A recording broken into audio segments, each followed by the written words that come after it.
Amis du petit atelier, bonjour. Comment réaliser des aquarelles sans passer par un apprentissage difficile, des heures de technique, sans passer par un professeur, d'une façon tout à fait intuitive, instinctive et totalement autodidacte? Il y a un moyen. Ce moyen, c'est le crayon aquarellable. Qu'est-ce qu'un crayon aquarellable?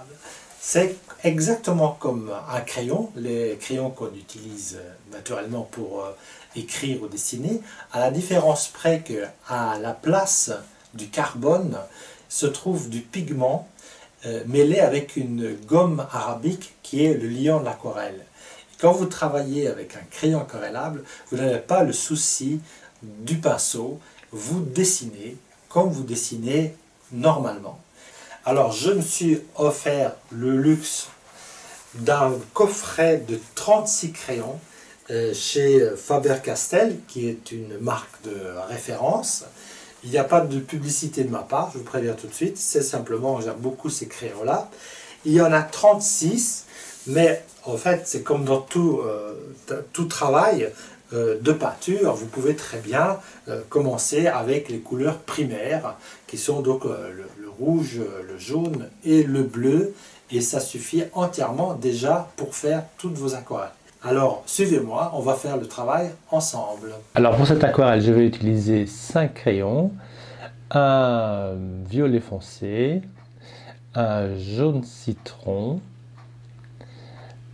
un rouge magenta, un vert Winsor, un vert émeraude et un bleu outre-mer foncé. Pour ce qui est de l'image, j'ai trouvé une image sur Internet. C'est une petite maison abandonnée dans les montagnes. Il y a un léger reflet dans l'eau. Et je commence par un dessin au crayon indigo foncé.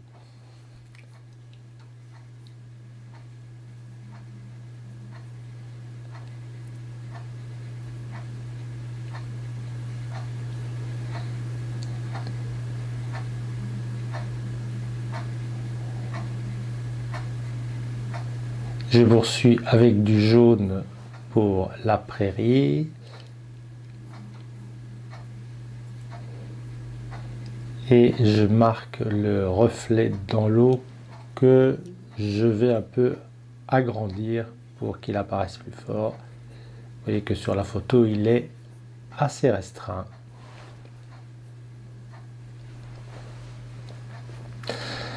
Je vais mettre un peu de vert dans la prairie et dessiner le chemin. Voilà pour le dessin de base. Je vais commencer à frotter avec la tranche de la mine. Je vais commencer à frotter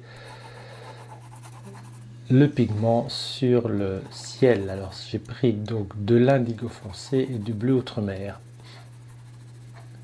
Et je passe avec de l'eau pour obtenir une teinte qui se rapproche de la photo, quoiqu'elle soit beaucoup plus bleue. Je trouvais ce gris un peu déprimant.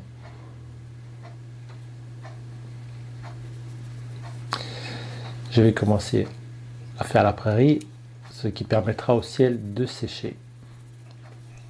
Alors j'utilise toujours les couleurs primaires, le jaune et le rouge magenta, qui va donner une couleur un peu plus chaude à la prairie.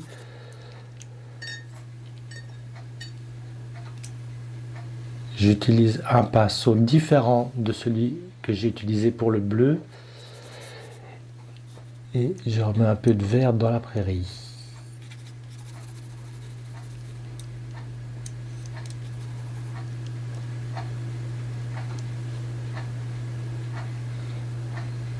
Voilà.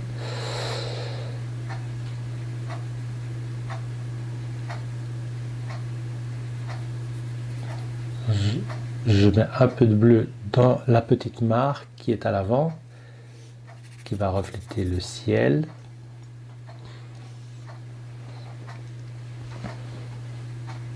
Je sépare bien la mare de la prairie. Et maintenant, que le ciel est sec, je vais pouvoir un peu travailler sur les montagnes. Vous voyez, pour avoir le gris, je mélange jaune, bleu et rouge.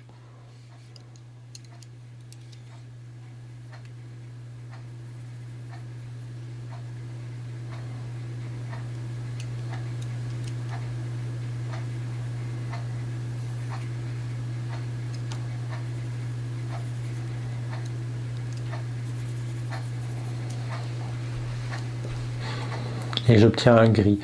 Je rappelle que j'ai un tuto pour le mélange de toutes les couleurs, comment obtenir toutes les couleurs avec les 3 couleurs primaires. Je mettrai le lien dans la description.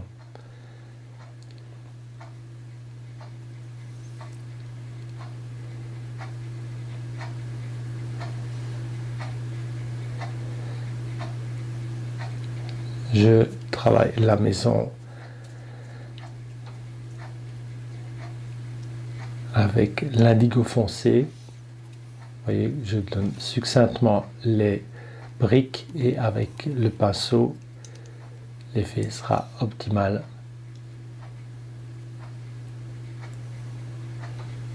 Je finis les montagnes.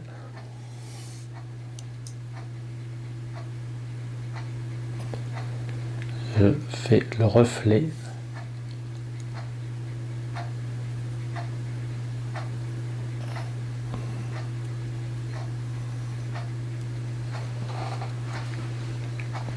Et le toit du magenta et du jaune citron.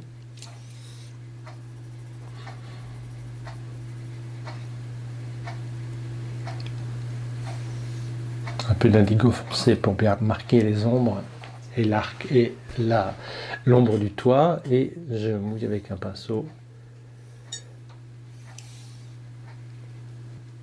Je vais maintenant procéder aux détails qui sont la fenêtre, c'est juste quelques traits, et la porte.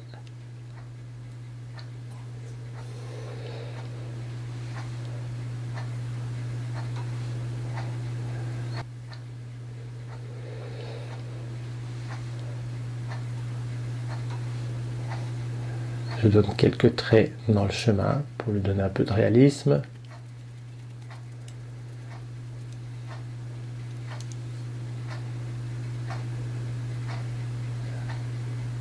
Quelques détails de l'arbre.